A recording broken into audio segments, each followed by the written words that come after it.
बार की बात है, एक गांव में सोहन और सुमन की नई नई शादी हुई थी।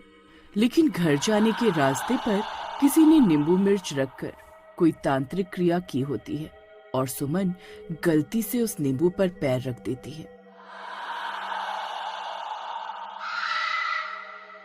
पैर रखते ही उसका शरीर कांपने लगता है। अरे की हुआ बहू, तुम कांप क्यों रही हो? अरे नहीं, यह क्या अनर्थ हो गया। किसी ने रास्ते पर तांत्रिक क्रिया की हुई थी। सुमन बेटी ने उस पर पैर रख दिया। हाय मर गई रे, हम तो लुट गए, बर्बाद ही हो गए। अभी तो डोली घर भी नहीं पहुंची थी और मेरी बहू पर किसने जादू टोना कर दिया। आय आय आय, अब क्या होगा? अरे माँ, तुम भी क्या इन अंधविश्वास में मानती हो? अरे ऐसा कुछ नहीं होता, चलो घर चलते हैं। फिर वो सब लोग घर पहुंच जाते हैं, लेकिन उन्हें नहीं पता था कि उनकी जिंदगी अब बदलने वाली है। बहू, तुम बहुत थक गई होगी, अब तुम कमरे में जाओ और आराम करो। फिर शीला अपनी बहू को बहाने से कमरे में भेज देती है और उसके वहां से जाते ही, अरे सोहन, जो अनर्थ होना था वो तो हो गया। अब हमें बहुत सावधानी बरतनी होगी। हमें बहू के हाथ पैर बांधने होंगे। अगर जादू टोने का असर हुआ तो वो पक्का आज रात चुड़ैल में बदल जाएगी। अरे माँ, तुम फिर वही भूत प्रेतों वाली बात लेकर बैठ गई। अरे मैं इन चीजों को नहीं मानता। फिर इतना बोलकर सोहन कमरे में चला जाता है। सुमन घूंघट करके बेड पर बैठी हुई होती है। सुमन, तुम आज बहुत थक गई होगी, तुम सो जाओ। फिर कुछ ही देर में सुमन और सोहन दोनों सो जाते हैं। फिर मौका देखकर उसकी सास शीला उन दोनों के कमरे में जाती है और सुमन के हाथ पैरों को बांध देती है। सुमन गहरी नींद में सो रही होती है, उसे कुछ एहसास नहीं होता। फिर शीला चुपके से कमरे से बाहर आ जाती है। शुक्र है मैंने इसे बांध दिया। अब अगर कोई अनहोनी हुई तो कम से कम मेरा बेटा सुरक्षित रहेगा। फिर आधी रात होते ही सुमन का शरीर कांपने लगता है और देखते ही देखते वो चुड़ैल में बदल जाती है।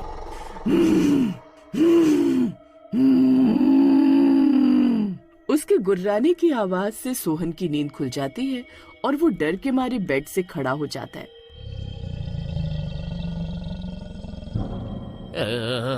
अरे हे भगवान, अरे सुमन, ये क्या हो गया?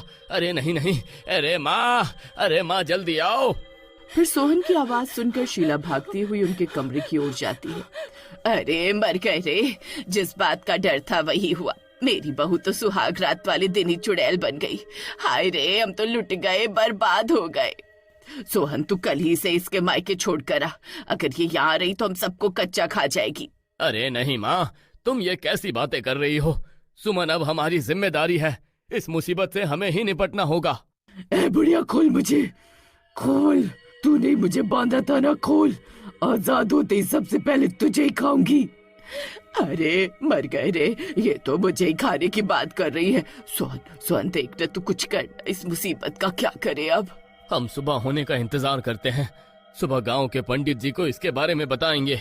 फिर रात भर वो चुड़ैल गुर्राती रहती है और सुबह होने पर वो चुड़ैल वहाँ से चली जाती है और सुमन ठीक हो जाती है। अजी क्या हुआ? आपने मुझे बांधा क्यों हुआ है? अरे सुमन, रात में किसी काली शक्तियों ने तुम्हें अपने वश में कर लिया था, इसलिए मजबूरन हमें तुम्हें बांधना पड़ा। फिर वो लोग उसे गांव के पंडित के पास लेकर जाते हैं। पंडित सुमन को देखकर घबरा जाते हैं। अरे नहीं, इस पर तो बहुत खूंखार चुड़ैल का साया है। ये मेरे बस की बात नहीं है। मैं इसमें तुम्हारी कोई मदद नहीं कर पाऊंगा। तुम्हें इसे बालाजी महाराज के मंदिर ले जाना होगा, वहीं तुम्हारी सारी परेशानियों का हल मिलेगा। फिर वो तीनों शाम की बस पकड़कर बालाजी महाराज मंदिर की ओर निकल पड़ते हैं।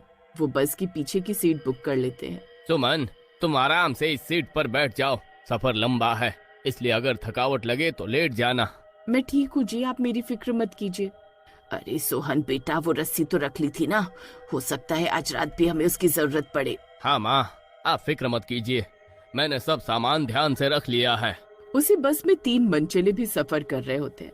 वो सुमन की आगे वाली सीट पर बैठे होते हैं। अरे हीरा भाई, पीछे तो देखो, कितनी सुंदर भाभी बैठी हैं। अरे ये नई नवेली दुल्हन लग रही है ना? हाँ भाई, लग तो रही है।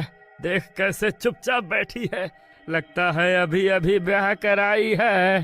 यार, हमारी तो किस्मत ही खराब है।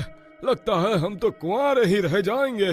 फिर थोड़ी देर में रात हो जाती। सोहन और शीला की घबराहट बढ़ जाती है।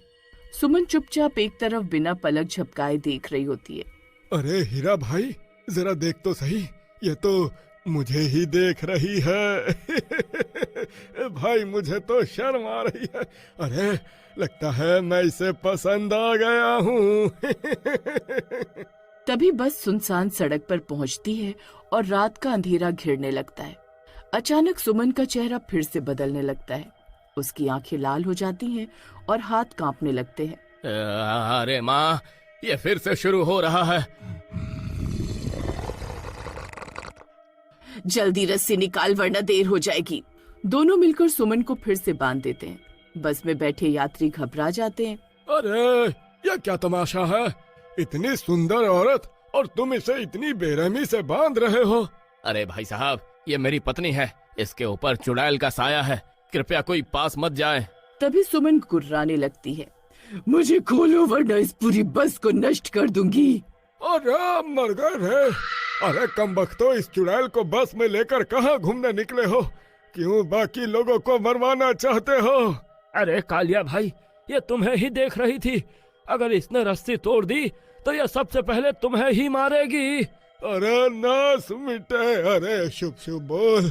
अरे अभी तो मेरी शादी भी नहीं हुई है। तभी बस ड्राइवर को बस में चुड़ैल के होने का पता चलता है तो वो घबरा जाता है और बस रोक देता है। अरे भाई साहब, यह क्या मुसीबत है? मुझे डर लग रहा है। तुम अभी के अभी इस चुड़ैल को लेकर बस से नीचे उतरो। अरे नहीं भाई साहब, ऐसा मत करो। अरे इतनी रात गए इस जंगल में, हम कहाँ जाएंगे?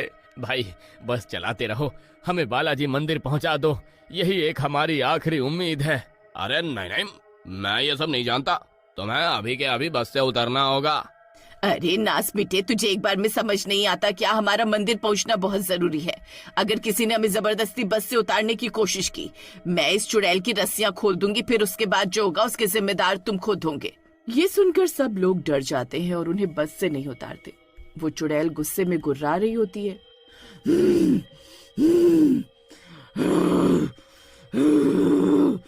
किसी को जिंदा नहीं छोड़ूंगी, तुम सब मरोगे। अरे चुड़ैल जी, अब बिस्कुट खाओ। खा लो खा लो। तभी चुड़ैल को गुस्सा आ जाता है और वो अपनी रस्सियां तोड़ देती है।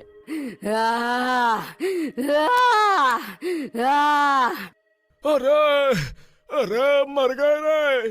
अरे ये नास मिटी चुड़ैल तो आजाद हो गई। अरे अब ये किसी को जिंदा नहीं छोड़ेगी भाई। फिर चुड़ैल पूरी तरह से काबू से बाहर हो जाती है और उन मंचलों पर टूट पड़ती है। अरे अरे मर गया रे। अरे बहुत दर्द हो रहा है। अरे अरे भाई, अरे कोई पकड़ो मुझे। अरे भाई मुझे बचाओ। अरे मर गए रे। ओ, अरे कोई मुझे बचाओ। बस के अंदर चीख पुकार मच जाती है। तभी मंदिर भी आ जाता है। ड्राइवर, अरे जल्दी मंदिर ले चलो वरना हम सब मर जाएंगे। ड्राइवर पूरी स्पीड में बस मंदिर के गेट पर रोक देता है। सोहन और शीला किसी तरह सुमन को पकड़कर मंदिर के अंदर ले जाते हैं। मंदिर के पुजारी तुरंत घंटियां बजाने लगते हैं और हवन कुंड तैयार कर लेते हैं। जल्दी से हवन कुंड के सामने बैठाओ।